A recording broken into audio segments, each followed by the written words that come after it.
Kaya ngayong umaga, malaman naman natin ang activity na nagaganap sa Navy kasama si Jules at si Carla. Alright, thank you so much, Shanto. Ayan, nakita natin, Carlo, na saktong-sakto yung mga exercise dito sa circle, lalo na't paparating na ang summer, kung kailan, syempre, lahat ay tatakbo na sa mga beach. So, nakakaingit nga. Parang gusto kong maki-join para magpa-sexy na din. Oh, yan. Sige, pasahabol tayo dyan mamaya. Pero syempre, dahil ngayon nga ay Workday Tuesday, hindi mawawala ang Philippine Navy at makakasama natin mga boss ngayong umaga ang kanilang Nurse Corps officers sa pangunguna syempre ng Nursing Service syempre ng Philippine Navy. Kaya ngayong umaga, mga boss, makakasama natin ang Chief Nurse ng Navy, walang iba kundi si Colonel B. San Jose Jr. Morning, sir. Good morning, sir. Alright, at syempre, ang Deputy Chief Nurse ng Navy, walang iba kundi si Lieutenant Colonel Leonora A. Villalba. Good morning, Carla and Jules. Alright. Good morning. Morning, boss. So to start off, of course, para po malaman ng ating mga boss, ano po ba yung pinaka-mission syempre ng Philippine Navy Nursing Service? Ang mission ng Philippine Navy Nursing Service is to give a comprehensive nursing service to the Philippine Navy and conserve the manpower of the Philippine Navy. Yes, oh. At ano na naman po ba yung, may idadagdag pa po ba kayo? Actually, kagaya nga lang na nasabi na aming chief nurse, dapat panatilihin namin malusog ang hukbong dagat ng Pilipinas. Right. At ano-ano naman po ba yung key strategies ng inyong nursing service ng Philippine Navy to promote health and prevent illness sa mga kababaihan at kalalakihan po ng Philippines? Magandang tanong yan, Carla, no? Kasi nakikita mo naman sa may background natin, nag-exercise sila, di ba? Kami sa Philippine Navy ay nakikiisa rin sa layunin na yan through proactive and preventive interventions.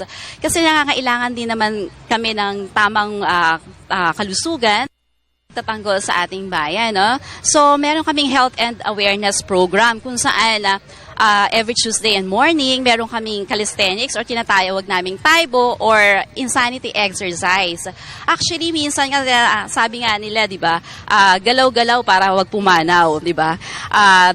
During this time, sinasamantala din namin to, Jules and Carla, no, para mabigyan ng dagdag kaalaman yung mga sundalong umaattend dito, magbigay ng mga, sabi mo nga, summer is coming talaga, no, mainit ang panahon. So, magkakaroon tayo ng mga heat stroke, heat exhaustion, mga sakit na measles like that. So, sa tuwing umagang yon, nagbibigay kami ng mga health teaching sa ating mga kasundaluhan.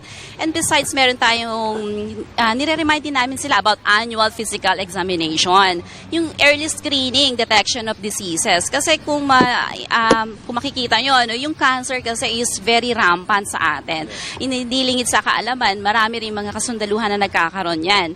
So in time, nagkaroon kami ng programa ni Colonel San Jose na magkaroon ng Farmville o yung vegetable and herbal garden dito sa aming katabi sa opisina lang, no? Idle land or yung lot area namin doon, kinultivate namin para magkaroon ng tanim or instead na bibili kami ng vegetable sa supermarket or which is sigurado naman tayo may mga fertilizer, ito talaga is organic na mas mura na nandyan lang sa likod ng aming opisina. Tayo rin din mismo. Oo, pwede kayong pumunta para makikain ng vegetable namin. At least maganda, Carla, no? At least nakikita natin na yun nga, maganda yung nasabi ni Ma'am na yung mga idle lands na gagamit natin siya for syempre mas useful pa na magagamit at makakatulong din siya sa health ng ating mga Philippine Navy. Yun, Jules. And of course, alam naman po natin, no, na sobrang bigat din ng role ng Philippine Navy pagdating sa mga disaster and relief operations. So mapunta naman po tayo dito, sir, sa usapin na to. Gaano po ba kahanda ang Philippine Navy pagdating po sa usapin na to? The Philippine Navy Nursing Service, most of the personnel, not only the nurses but also the enlisted personnel, are also prepared for such disaster or emergency response. They are equipped, well-trained.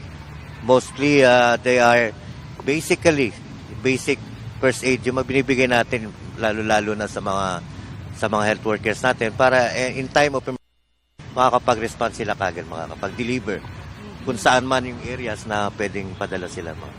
Oo, maidagdag ko lang, Carla and Jules, last November kasi nagkanda kami nila, sir, nung tinatawag natin mental health and psychosocial processing at nabanggit ko nga ito sa iyo kanina, no, a while ago. Ito kasi hindi lang naman dapat yung physical na pangangailangan ng ating mga pasyente or kliyente ang dapat na ibinibigay. Dapat binibigyan din natin ng pansin yung kanilang psychological. So kung yung mga traumatic patient na nagkakaroon in time of disaster, maganda itong naging programa namin ito kasi ang layunin namin ito mailabas ng mga traumatic patient or client yung kanilang nararamdaman. At the same time, hindi lang para sa ating mga kliyente sa mga trauma areas like yung nangyari sa Yolanda, kundi yung magkakaroon din tayo sa mga kasundaluhan na i-apply din nila to sa kanilang mga pamilya. Let's say galing sila sa gera or anumang sa kanilang mga areas. So, sa mga sundalo, na-apply nila to sa kanilang mga pamilya at maganda rin naman ang kinakalabasan nito. That's nice. So, ibig sabihin kayo po ay na-involved sa mga kalamidad. Last year, sa Yolanda nga, meron po kayong ginawang sa mga na-trauma. Tama yan dahil marami po, totoo po yan, marami pong cases na ganyan. Pero meron po kayong tinatawag na Philippine Navy Sail Plan 2020. Tama po ba? Oo, tama yan, Ano po ba ang Carla. tungkulin na ginampanan ng Philippine Navy Nursing Service dito? Sabi nga, the vision of the Philippine Navy is by year 2020, we can be a strong and credible Navy that our maritime nation can be proud of. So, kaakibat nito sa amin naman sa nursing service, nagkakaroon kami ng score or scorecard kung saan ini-evaluate namin kung kami ba ay competent professionals pa. Tama pa ba yung ginagawa namin pag-aalaga sa aming mga pasyente. Nagkakaroon kami ng mga health and personal satisfaction survey. Yung aming mga kliyente, tinitingnan din namin sa kanilang mga patient satisfaction survey kung kami ba ay nakakapagbigay pa ng tamang tulong sa kanilang pangangailangan. Yes. Alright, sir, since nabanggit po ni ma'am yung mga surveys para syempre malaman natin mula sa mga citizens kung ano po yung pananaw nila doon sa mga serbisyo na binibigay ng Philippine Navy, which is nice kasi participatory governance yung dating niya Pero internally naman po, kasi syempre since nabanggit niyo po ma'am yung competency mismo ng Philippine Navy and of course ng services nito, paano po ba natin of course, we're towards the pursuit of excellence pagdating sa pagbibigay ng serbisyo? All the nurses or the military nurses are equipped or they are trained. They have a career courses given to them. May mga pattern ng mga career courses na sinusunod namin. Then there are lots of mga seminars, convention, additional local studies na inaano namin.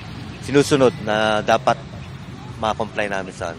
Nako, magandang mga plano yan, no? Pero alam mo, sir, kanina po, nabalita sa akin ni ma'am na kayo po ang first male chief nurse ng Philippine Navy. Ano po ba yung naging turning point? Bakit po kayo ang napili?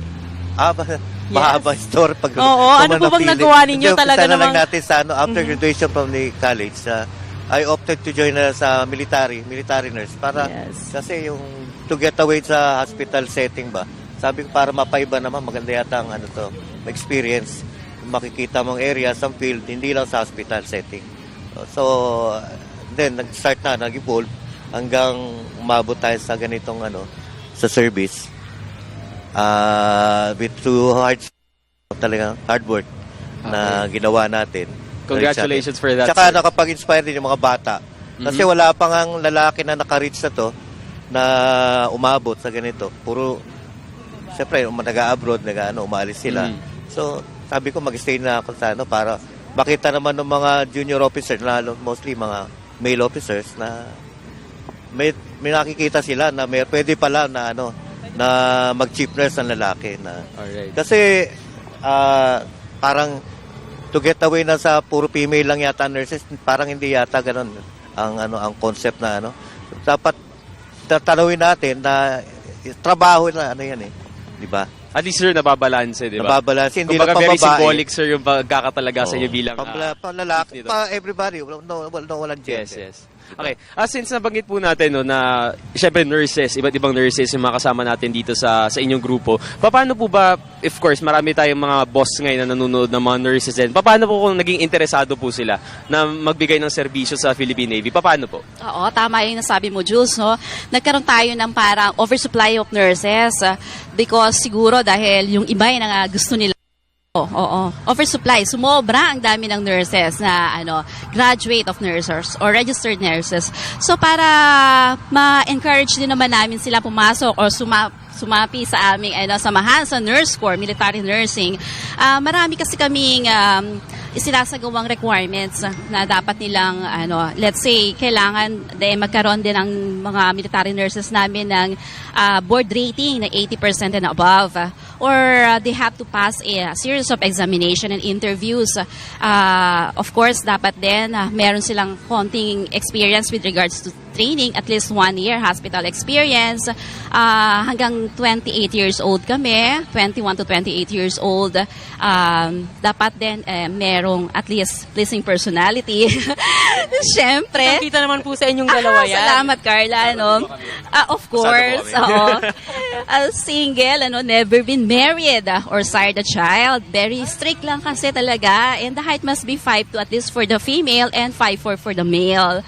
Oh, syempre kasi pag nag-aalaga ka ng pasyente, at least inspiration na paggising niya or may sakit siya, makita niya naman na talagang pleasing naman ang personality na nag-aalaga dito. Mo parang, sa langit na po ba ako? Oo nga, angel na ba itong kaharap ko or ranger, sabi nga nila. Hindi magandang balita. Pero tama, dapat may pleasing personality. Pero before we wrap up with this conversation, ano po ba yung mga future plans ninyo ng Philippine Navy Nursing Service? This coming Philippine Navy Anniversary, magkakaroon kami ng health care fair sa anniversary. Wala pang kung saan gaganapin, pero na matutuloy yung healthcare plan. And then yung isa pa yung Oo, kakaibat nito yung sinabi nga sir, sa healthcare fair namin in line with the Philippine Navy anniversary, magkakaroon din tayo, Carla, ng doon, mga booths. Andun yung stress management booths, pwede ka namin imbitahan para magpamasahe kayo at magpa-facial ni Jules. Pwede rin tayong, meron din cancer awareness doon booth, meron tayong para sa ECG, tsaka prostate examination, everything for the Philippine Navy. Andun yung mga harvest namin kung marami, may mga nutritious food doon, Carla. Aside from that, sabi nga ni Sir, magkakaroon kami nung tinatawag na Unleashed Seminar. Okay, if you're familiar with the Unleashed Seminar, ito is spiritual at saka at the same time, the title would be the Unleash the Highest Potential of Your Career. Alright. Oh, diba? Okay. So yan, nakita natin, Carla, na sobrang daming activities na nakaline up for the future, syempre, na Philippine Navy through the nursing services. So sana lahat ng mga boss na nanonood ngayon, syempre, ikwento rin nila sa mga kasamahan nila para syempre makiisa dito sa mga aktibidad nila. Kaya maraming salamat po sa pakikisa niyo po sa amin sa pagbigay ng inyong oras. Muli nakasama natin ang Chief Nurse ng Navy, walang iba kundi si Colonel Manuel B. San Jose Jr. Thank you, sir. And ang Deputy Chief Nurse ng Navy, si Lieutenant Colonel Leonora A. Villalba. Oo, marami. Thank you very much for inviting. Salamat sa inyong lahat. Actually, nanonood ang lahat ng Nurse Corps. Palagay ko, ito na yung pinakamataas na rating with regards sa kasi sa Philippine Navy, nakabukas lahat ng TV nila. So, binabati namin lahat ng Nurse Corps in behalf of Sir and I'm the Deputy Chief Nurse Navy. Lahat ng Nurse Corps at ang aking mami nanonood ngayon. Pasensya na kasi nanonood talaga sa alas 4 pa lang. Open na. Oo. So, mami, get well soon. At saka sa aking buong pamilya, my husband and my sisters and brothers. Hello Thank po you. sa Thank buong you po. Philippine Navy Nursing Service. Good morning po sa inyo. Yes.